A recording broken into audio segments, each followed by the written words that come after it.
Welcome to Photo Finds. I am your host, Kevin Yee, and this week we are not in Orlando. Now, it turns out that I've been on a road trip for the last couple of weeks, going to amusement parks and theme parks up and down the East Coast. I didn't hit all of them, though I did hit many of my favorites, 7 parks in all. And I'm not going to give you a comprehensive trip report, but I am going to kind of highlight a few things that are different from the Orlando parks. Now, we begin here in Carowinds. We're looking at a picture of Fastlane, which is like Fast Pass, Universal's Express Pass, and other such ride reservation systems. This one is from the Cedar Fair parks, and as you can see on screen, you have to pay for it per person for each day that you're using it. So it's about $50 on this day for any of the passes. Now, as you can see, however, there are several roller coasters and large rides included with the price. So there are real advantages and disadvantages to Fastlane and other ride reservation systems outside of Orlando that have to do with this pricing scheme. So the main disadvantage, of course, you have to pay for it. You could be paying basically an extra $50, making it $150 per person just to be in the park and having a good time. On the other hand, there are very few people doing it. They also limit how many tickets they sell, so your lines might be non-existent as opposed to 30 minutes, 45 minutes for each of these large rides. So that's, for an out-of-town tourist, a real advantage, I think. Now, looking at that same ride actually from another angle, this brings up another point. What I was doing on this trip largely was chasing roller coasters.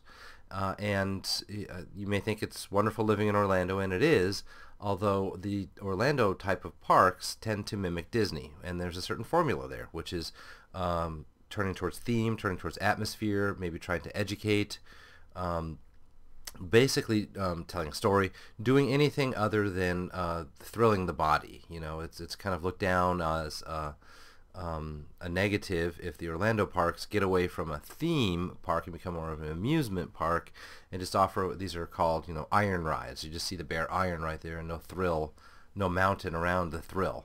That having been said, these other parks around the country, some of them older parks, shouldn't be completely dismissed, because often they can do things that the Orlando parks can't do because they're so focused on the costs of building theme and story and immersion that they don't explore some of these other options. They don't have some of these roller coaster types. There's no stand-up roller coaster in the Orlando area, though if you get a little further afield, you can find them.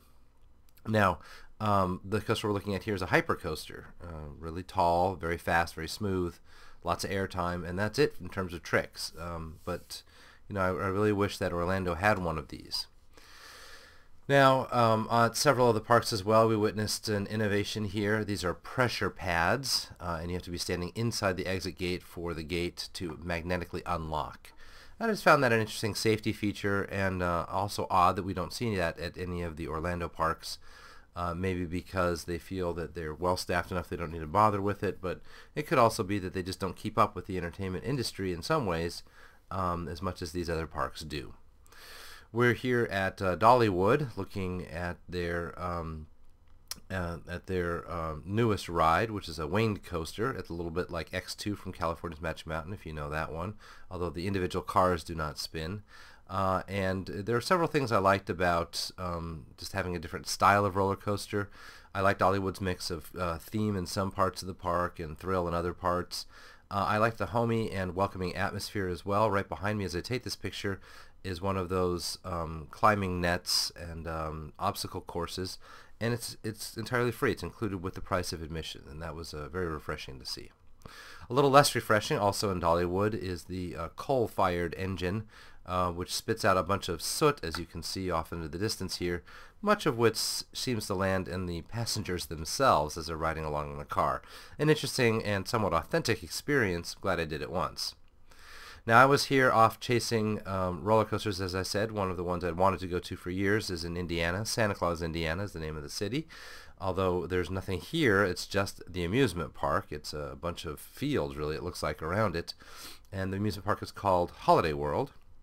The Raven is a wooden coaster that, while it impressed me, its cousin elsewhere in the park, the Voyage, really impressed me even more. And this is also a wooden coaster.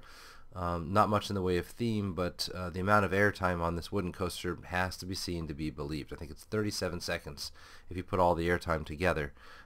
just phenomenal. It's been voted one of the best by many different places and organizations, I should add. Holiday World does what a few parks do on our trip, and that's combine an amusement park, and you can see it's sort of a different wooden coaster here, with a water park concept, and they're kind of overlapping, and it just felt very kind of roller coaster tycoon looking, that these struts and supports would intertwine with each other in quite this fashion.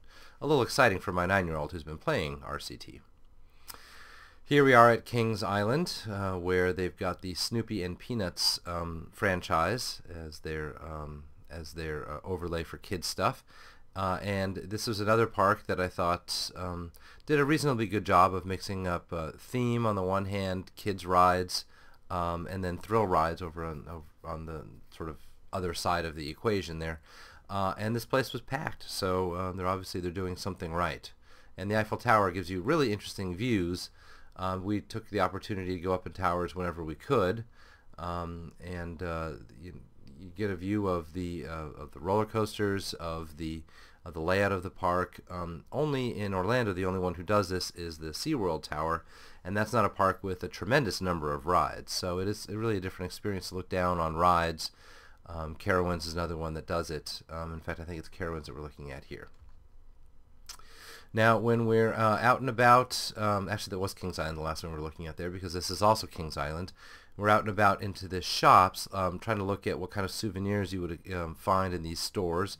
And by and large, it is pretty similar to what we've seen in Orlando parks, although I did like what a few of the places had done, again, at Cedar Fair properties, where they had ride vehicles. Now, Disney does this in a limited extent. They make Matchbox-sized vehicles.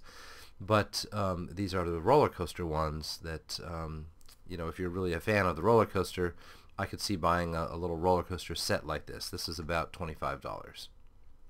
Now, a couple of the Cedar Fair properties, both Cedar Point and Kings Island, had a Dinosaurs Alive exhibit. And this is an upcharge exhibit. It was $5 extra per person to go. And you go off into an enclosure, basically, it's a theme park within the park. These are not static dinosaurs, they are robotic. So they come alive either by sensor or every few minutes.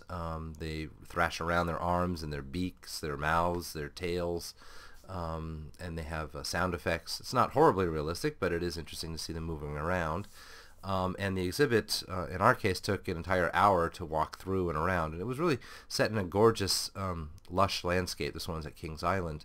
And I do recommend it. I think it's an interesting thing to do if you're into dinosaurs in the slightest. You'll get an appreciation for their actual size. You'll learn a few things by the signs you see along the sides. It's just a pleasant way to get away from the theme park for an hour. Having the upcharge be there didn't bother me horribly, because it's the sort of thing that if it was completely free, it would be overrun. It would be a different kind of experience. So. This is a picture from a roller coaster in Six Flags Over Georgia, although we saw many similar landmarks like this one, bronze landmarks, in historic places like Kennywood as well, up in Pittsburgh. ACE, the American Coaster Enthusiasts, is an organization which tries to ride, appreciate, and preserve roller coasters. So they like to recognize parks that have kept roller coasters around for a very long time. This is Mindbender we're looking at here. And so if you haven't heard of ACE previously, it might be the sort of organization you might want to look into. They have meetups, they have events that are private events. You get extra ride time, ERT as they call it, to join up with them and just ride the rides for a nominal cost. And so for a theme park enthusiast, it can be a really important step to take to meet other people, like-minded people doing the same things you are.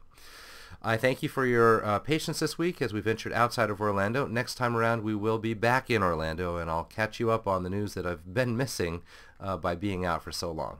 Catch you next time.